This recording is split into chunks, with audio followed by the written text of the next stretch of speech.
Shalom Chaverim, I'm Stephen Benoon. You're watching Israeli News Live. We're on the road right now, so we're having to do just a quick capture here, a little quick news update of things that are happening.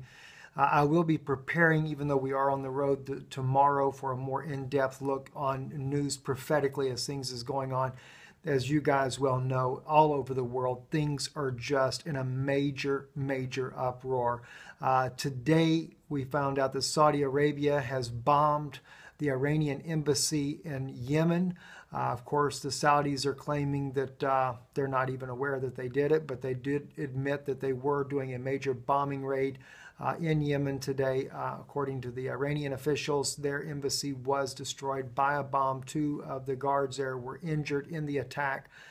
So the situations are escalating in this area. And also in another Israeli news broadcast, they were speaking about how that an 800-year-old prophecy from a rabbi had spoke about that when you would see when we would see the Persian king come up against or provoke, they said, the Saudi king, this would be when the redemption would draw nigh for Israel. We'll look more into that a little bit tomorrow as well. But we're seeing all kinds of issues. We know that North Korea developed a hydrogen bomb and tested it successfully. The United Nations Security Council has met on what they can do as far as sanctions, which really isn't going to help. Now South Korea is starting its own propaganda once again with loudspeakers on their northern border for the North Korea to denounce Kim Jong-un and his dictatorship that he's doing in the country. Again, it will only incite more issues, and we can't help but wonder if the situation that is escalating out of control in the Middle East may be orchestrated by the United States along with the Vatican, NATO, their allies, in order to try to trap Russia in the area while they are trying to defeat ISIS. It's a very interesting situation, to say the least, and we know that the U.S. has been backing Erdogan, who just provoked Russia by shooting down the Su-24 bomber just a couple of months ago, back in November. And again, tensions just rising constantly. And with the tension between Russia and Turkey, and now Iran is being dragged into this. And Iran with the Saudi kingdom, now they're at odds with one another. It's almost as if the United States, NATO, their allies, may be trying to get Russia's allies busy with other problems in the area to where they cannot focus in trying to stabilize Syria against ISIS. And at the same time, we see that Israel is kind of being shifted against Russia as well, especially after Prime Minister Netanyahu said that told Putin that if he ended up going to war with the United States, they would stay out of that particular battle. Now, Netanyahu's kind of having his own hand forced when Turkey suddenly out of nowhere that hates Israel is trying to make an agreement with Israel. Now, Egypt, their own minister as well, the president of Egypt right now, is calling on Israel not to make a deal with the Turks, saying that this will only backfire. And Egypt is really worried and concerned that if Israel lifts the blockade, it'll cause more problems, which the Egyptian government is very much against Hamas that runs in the Gaza Strip. It can only be harm to Israel, to say the least, and that is a demand that Turkey is putting upon Israel in order to normalize relationship.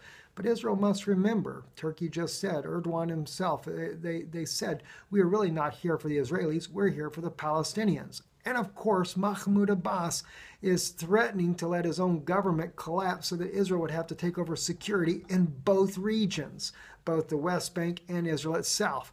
Well, I would probably welcome the idea to simply say at least Israel might be able to do a little bit better job.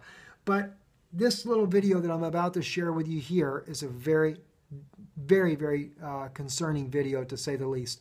This was just captured, Channel 10 News in Israel captured this footage here. This is at a funeral in Jerusalem. In Jerusalem, I mind you, only about 100 meters away from French Hill, where the university is there. It's actually a part that is the Arab neighborhood.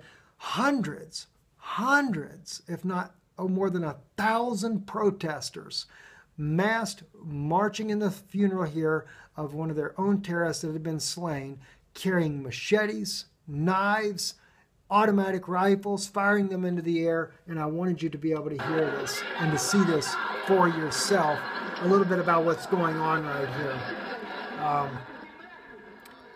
Anyway, though, you can see there now, they're waving their machetes there in the air. You're only seeing a little small part of this group that began to march through the streets there. I've seen several other footages on this. You can catch this video footage on Israel National News as well. But it was an eerie show of force by the Palestinian people. And imagine if suddenly this whole crowd were to have rushed into Jerusalem, into the streets, massacring the people there. It would have definitely been a major bloodbath, to say the very least there. But they're showing their solidarity with their Palestinian brothers against Israel. And as you can see now, the automatic gunfire in the air, it's a mess. It is a mess, to say the least. And it's another reason why we think that the unrest that is happening in the Middle East may very well also be orchestrated in order to allow tyranny just to reign in Israel, to give them a chance to overthrow the Israeli people, or to bring them to a place where the Israelis would take and bow and consent to some kind of agreement, which is exactly what the Vatican would like to see. The Vatican would love to see the Israelis buckle under pressure, and so that the Pope of Rome can come in and be the savior of the world. And Erdogan, by the way, Erdogan is only a puppet here. He is the Vatican's Antichrist to take away the attention off of the Vatican. Anyway, a lot of things going on. We'll be bringing you up to date on this tomorrow. We'll look deeper into these things here, as well as look at some of the possible prophetic implications on these different news stories. I'm Stephen Ben-Nun. You're watching Israeli News Live. Shalom and good evening.